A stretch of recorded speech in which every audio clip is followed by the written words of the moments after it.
दंडोत प्रणाम।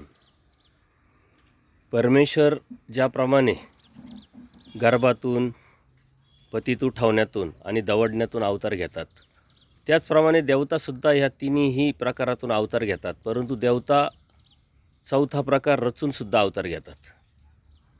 परमेश्वर मात्र रचून अवतार घेत नाही। याचं कारण परमेश्वर जीवाच्या हितासाठी अवतार घेतात आणि रचून अवतारातून कोणत्याही जीवाचं हित होत नाही।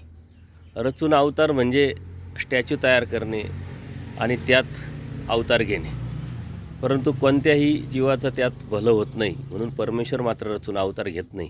त्याचप्रमाणे परमेश्वर 3 प्रकारे अवतार घेतात: अवरदृश्य अवतार, परदृश्य अवतार आणि उभयदृश्य अवतार।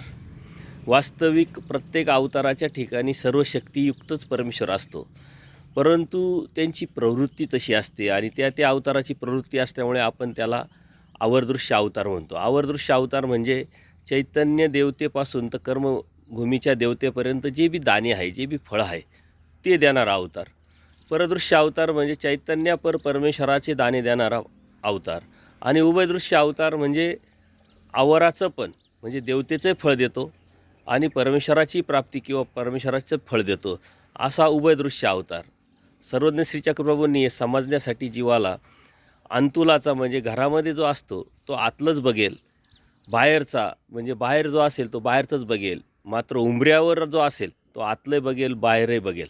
तसं अंतुलाचा म्हणजे अवरदृश्य अवतार, बाहेर इलेचा म्हणजे परदृश्य अवतार आणि उंबऱ्यावरचा म्हणजे उभयदृश्य अवतार, अशा परमेश्वराच्या अवताराचे प्रकार सांगितले।